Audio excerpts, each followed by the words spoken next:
Boa noite, irmãos. É domingo, dia 2 de agosto de 2020. E nós estamos aqui mais uma vez para juntos adorarmos e bendizermos o nome do Senhor nosso Deus. Eu queria nesse momento inicial de culto, como é costume nosso, lermos uma palavra de Deus. Eu queria convidar você a acompanhar a leitura desse texto, Efésios capítulo 1, versículo 15, 16 e 17.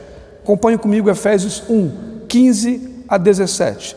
Por isso também eu, tendo ouvido a fé que há entre vós no Senhor Jesus e o amor para com todos os santos, não cesso de dar graça por vós, fazendo menção de vós nas minhas orações, para que o Deus do nosso Senhor Jesus Cristo, o Pai da glória, vos conceda espírito de sabedoria e de revelação no pleno conhecimento dele.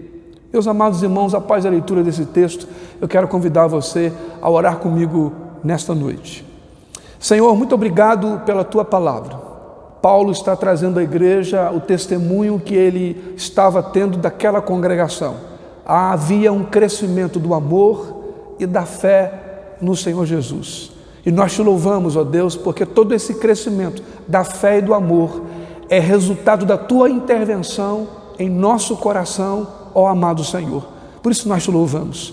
Pai, conceda-nos a nós a realidade dessa palavra. É o que pedimos e Te agradecemos pelo nome de Jesus. Amém.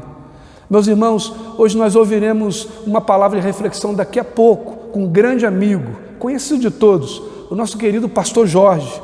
Nós vamos agora para um momento de louvor e adoração e voltaremos para ouvirmos uma palavra da parte de Deus através da vida do nosso querido amado pastor Jorge. Vamos ouvir agora então o louvor e depois a mensagem com o pastor Jorge, em nome de Jesus. Vem hoje derramar meu sorriso, meu pesar, eis a minha entrega.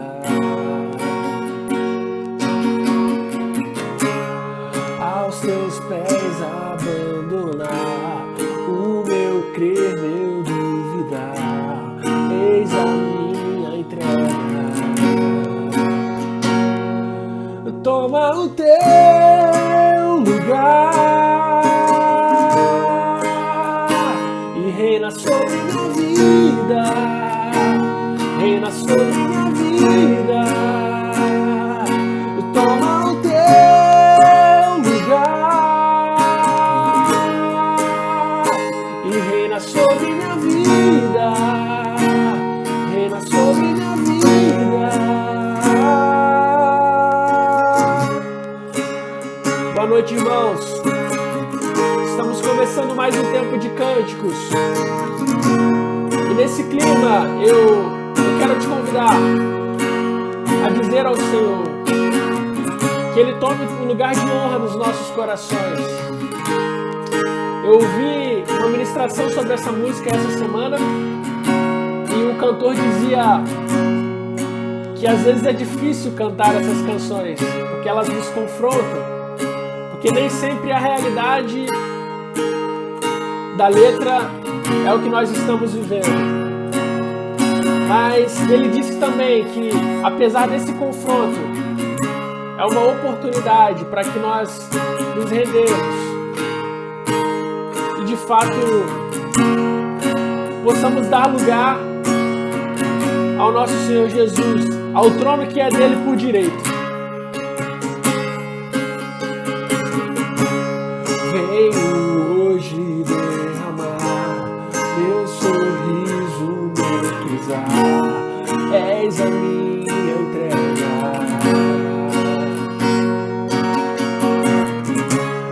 Aos Teus pés abandonar o meu crer, meu duvidar, és a minha entrega.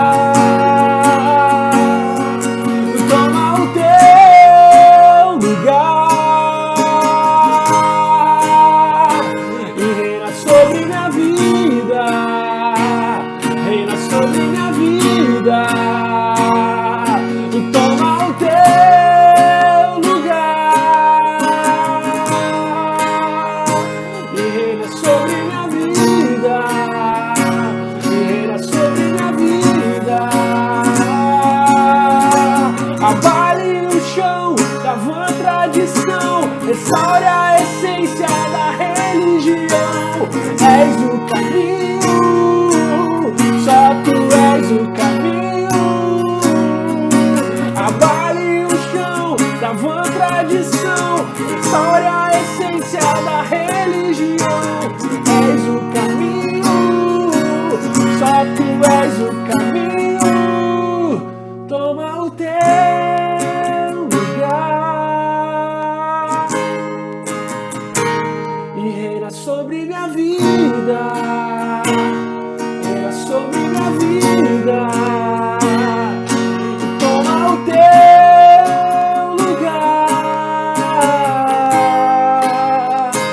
e reina sobre minha vida. E reina sobre minha vida. Toma o teu lugar e reina sobre minha vida. E reina sobre minha vida. Toma o teu lugar e reina sobre minha vida.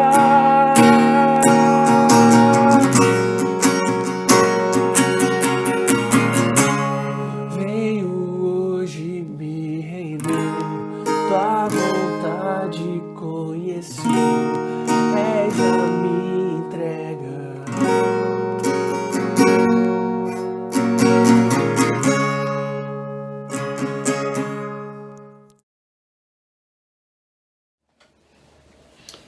Queridos irmãos, uma boa noite para todos, graça e paz.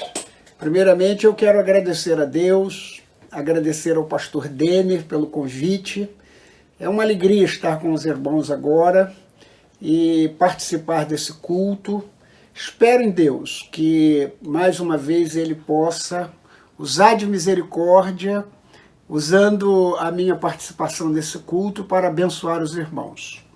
Pois bem, eu fui convidado pelo pastor Denner para a pregação dessa noite. E eu desejo compartilhar com os irmãos o texto de Gênesis capítulo 39, onde encontramos a belíssima história de José do Egito.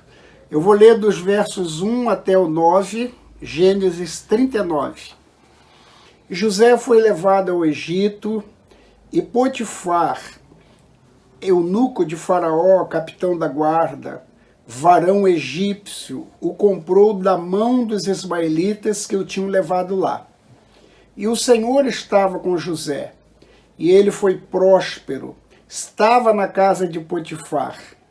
Vendo, pois, Potifar que o Senhor Deus estava com José e que fazia prosperar tudo em sua mão, José achou graça aos seus olhos e o servia.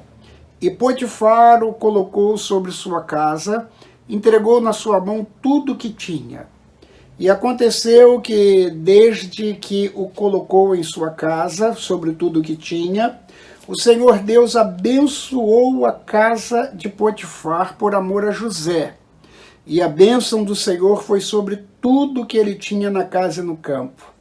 E Potifar deixou na mão de José tudo o que possuía, de maneira que nada controlava, estava tudo sob o controle de José.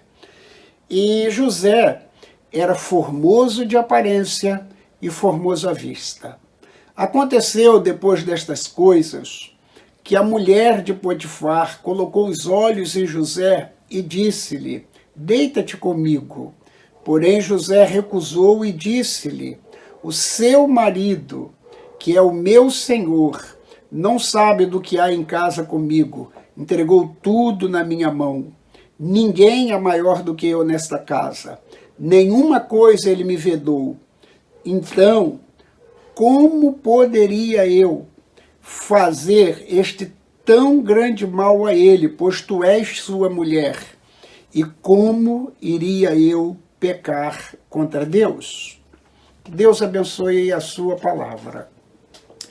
Querido Deus, no nome precioso de Jesus, que essa palavra, Senhor, possa abençoar nossas vidas, abençoar os irmãos e todos a quem essa palavra chegar. Te pedimos em nome de Jesus. Amém. Eu desejo compartilhar essa mensagem e vou dar a ela o seguinte tema: reconheça e valorize a presença de Deus em sua vida. Repito, reconheça e valorize a presença de Deus em sua vida. Essa é uma das histórias mais lindas da Bíblia. E do Velho Testamento eu acredito que é a mais bela de todas as histórias. Tive o privilégio de entrar em contato com essa história bem no início da minha conversão.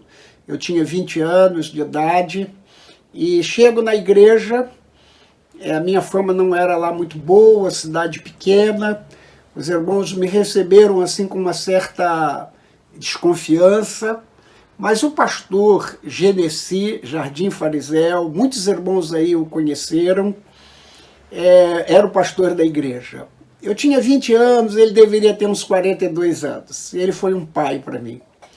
E poucos meses, 2 meses depois da minha conversão, a família dele viajou e ele ficou em casa só, ele tinha compromissos na igreja e me convidou para dormir na casa dele. Eu tinha pouco tempo na igreja, que confiança, não é mesmo? E me lembro que ele colocou 2 colchonetes na sala, ele deitou em um colchonete, eu em outro, e ficou ali ministrando o meu coração. E pela primeira vez ele me colocou em contato com essa belíssima história de José. A história dele vai do capítulo 37 até o 50 de Gênesis, e eu nem precisei ler, porque o pastor Genesi detalhou pedacinho por pedacinho dessa história, fazendo as aplicações na minha vida. Oh, como sou grato a Deus por aquele momento, pela vida do pastor Genesi. Desde então, a história de José se confunde com o meu ministério, porque eu estou sempre lendo, relendo e compartilhando a vida de José com quem posso. Então vamos lá ao texto agora e vamos ver o que podemos aprender acerca dessa história a partir desse tema. Reconheça e valorize a presença de Deus em sua vida. Então vejamos que benefícios isso pode trazer a cada um de nós.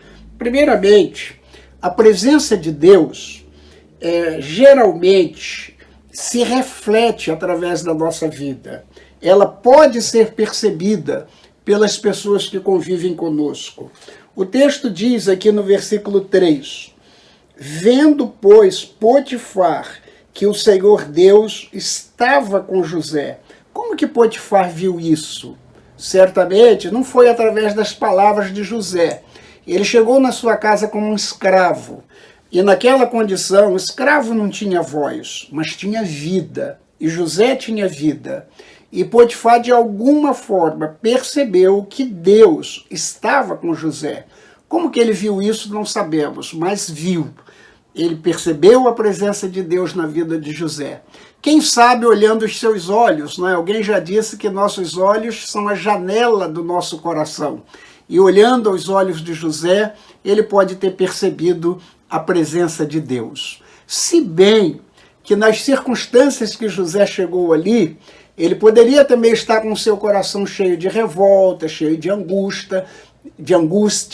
Ele chega na casa de Potifar como um escravo, ele foi comprado no mercado escravagista. Ele havia sido traído pelos seus irmãos e fora vendido como escravo para o Egito. Então ele poderia ter chegado lá muito cheio de revolta, de angústia, sentimento de vingança. Mas se Potifar viu na vida dele a presença de Deus, certamente José deve ter investido muito, mas muito mesmo, o seu coração em Deus, para que a angústia, a revolta não fosse refletida na sua vida. Vejamos a segunda lição que podemos aprender nesse texto. Segundo, a presença de Deus pode inspirar confiança em alguns observadores. O versículo 4 diz assim, José achou graça aos olhos de Potifar e o servia. E Potifar confiou em sua mão a administração de tudo que tinha. Ele ganhou a confiança de Potifar. E essa confiança foi conquistada a partir dessa visão que Potifar teve de José. Ele viu a presença de Deus na vida de José. E percebendo isso, José foi ganhando a confiança dele. Que coisa maravilhosa é a presença de Deus na nossa vida. Eu louvo a Deus, agradeço a Deus, como já contei a história do pastor Genesi, porque eu chego na igreja num tempo, uma cidadezinha pequena, pouca gente confiava em mim. Ele confiou. E a partir dessa confiança investiu na minha vida.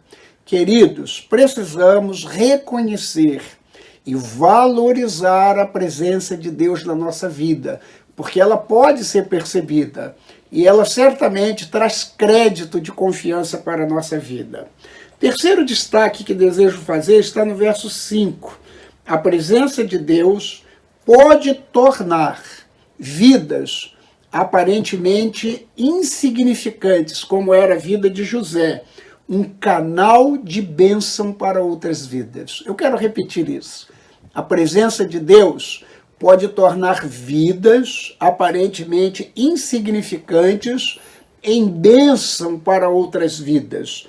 O versículo 5 diz assim: e aconteceu que desde que Potifar colocou José sobre a sua casa, o Senhor Deus abençoou a casa dele por amor a José. Que coisa maravilhosa! A vida de José agora é um canal de bênção para que outras vidas, como no caso de Potifar e sua família, sejam abençoadas. Eu me lembro que eu tive como ovelha um jovenzinho que ele conseguiu o seu primeiro emprego, e com aquele emprego ele ajudava a sua casa, sua mãe, seu pai era alcoólatra, e de repente o gerente disse que eles deveriam fechar a agência, era uma agência do Unibanco, porque a agência estava dando prejuízo. E o César então ficou muito triste, e ele começou a orar, e ele fez um propósito de oração, e pediu os irmãos para orar. Depois de 2 ou 3 meses, em uma reunião, o gerente falou: a agência não vai mais fechar. Já estamos 2 meses sem prejuízo e nesse mês agora deu lucro.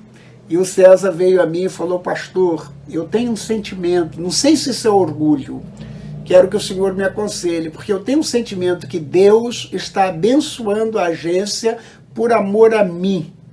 Por amor a mim. Eu tive vontade de falar isso na reunião, mas não disse porque poderia parecer orgulho.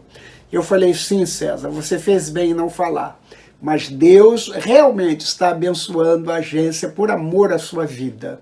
Queridos, a presença de Deus pode nos tornar pessoas dignas de confianças. E a presença de Deus pode transformar a nossa vida em um instrumento de bênção para outras vidas. Queridos, em uma época onde tantas vidas são canais de maldição, são instrumentos de perdição, a presença de Deus na nossa vida pode nos tornar joias raras neste mundo. Ao invés de sermos instrumentos de maldição, nos tornaremos instrumentos de bênção. E por último, eu quero destacar aqui no verso 9 o seguinte: a presença de Deus é confirmada na vida de quem a possui. Presta atenção nisso. A presença de Deus é confirmada na vida de quem a possui. Como? Como que a presença de Deus pode ser confirmada na minha vida e na sua vida? Então nós vamos ver nesse verso 9. Essa presença bendita ela é confirmada através de um santo temor que o próprio Deus coloca no coração daqueles que possuem a sua presença. O próprio Deus se encarrega de colocar um santo temor em nosso coração. Ouçam só o que diz o verso 9, ou melhor, a partir do verso 7. José era formoso de aparência e formoso de parecer. Na linguagem da minha juventude, as moças diriam, né, ele era um pão. Hoje parece que dizem é um gato. Mas seja como for, o texto diz que ele era bonito, ele era formoso de aparência, formoso à vista. O verso 7 diz que depois disso, a mulher de Potifar colocou os olhos em José e o convidou para ter uma aventura amorosa com ele. Deita-se comigo. O verso 8 diz que José recusou o convite daquela mulher. E ele argumentou com ela, verso 9, não existe ninguém a quem o seu marido tenha depositado mais confiança nessa casa do que eu. Como iria eu fazer esse tão grande mal ao seu esposo?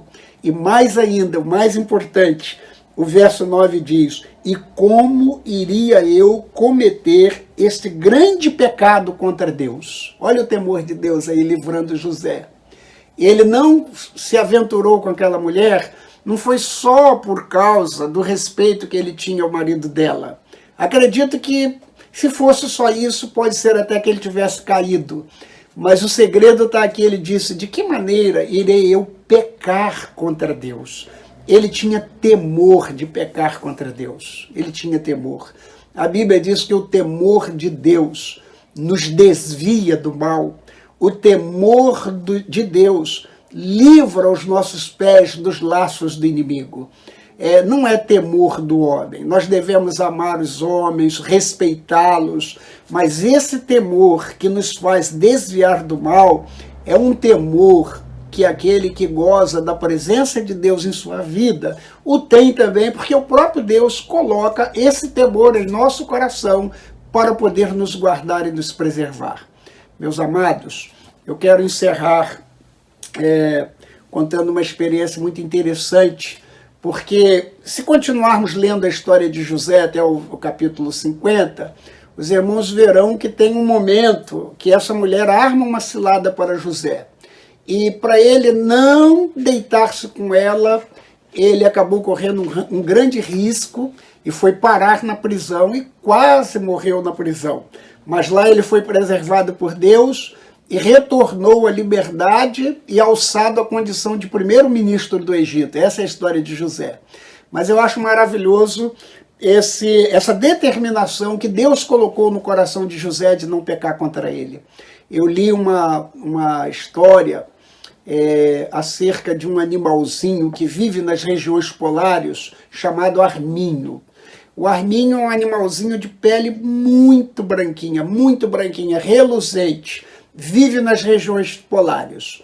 E antigamente, não sei hoje em dia, o arminho era muito procurado pelos caçadores, porque da sua pele eram feitos os casacos mais caros das mulheres da altíssima sociedade da Europa. E o caçador tinha que pegar o arminho sem atirar nele, porque senão poderia estragar a pele. Mas o arminho é um animal muito veloz, ele vive nas regiões polares, ele faz a sua toca no gelo. E o caçador descobriu um jeito de pegar o arminho sem precisar danificar a sua pele. O caçador leva lama e vai na toca do arminho, faz um grande buraco, enche de lama, e quando ele está pegando sol, o caçador fica ali pertinho da toca, esperando ele, o outro vai e o espanta. E ele corre velozmente para a toca. Mas quando ele chega na entrada da toca, que ele vê aquela lama toda, ele para trêmulo e ele fica ali estagnado, e o caçador então coloca um laço no pescoço dele e o pega com facilidade. Ele prefere perder a vida do que sujar a sua pele. Então o temor de Deus fez isso com José e pode fazer conosco. Ele arriscou a sua vida, quase perdeu a sua vida, mas ele não sujou a honra, a confiança que Potifar tinha depositado nele, e ele também não pecou contra o seu Deus. Amados, vamos concluir então fazendo uma recapitulação dos pontos principais dessa palavra. Primeiro, a presença de Deus geralmente será refletida através das nossas vidas. A presença de Deus poderá inspirar a confiança dos melhores observadores. Aqueles que observarem bem a vida de um servo de Deus, com tempo, com paciência, com observação, vai acabar inspirando nessas pessoas confiança. A presença de Deus pode tornar vidas insignificantes, como era a de José, como quem sabe a minha, a sua vida, pode tornar vidas como a nossa instrumento de bênçãos para outras pessoas. E por último, A presença de Deus pode ser confirmada na minha vida, na sua vida, através de um santo temor, que o próprio Deus, Ele mesmo, coloca esse temor em nosso coração. Coloca esse temor em nosso coração. Nós vamos encontrar tanta gente que crê em Deus, mas não tem temor a Deus. E por isso vivem pecando, fazendo as coisas mais absurdas, tudo por falta desse temor. Mas quando Deus compartilha conosco a sua presença, Ele traz também esse temor para nos proteger e para nos desviar do mal. Que Deus abençoe todos os irmãos, todos os ouvintes. E fica aqui esse tema. Irmão, reconheça e valorize a presença de Deus em sua vida. E que Deus nos abençoe. Amém.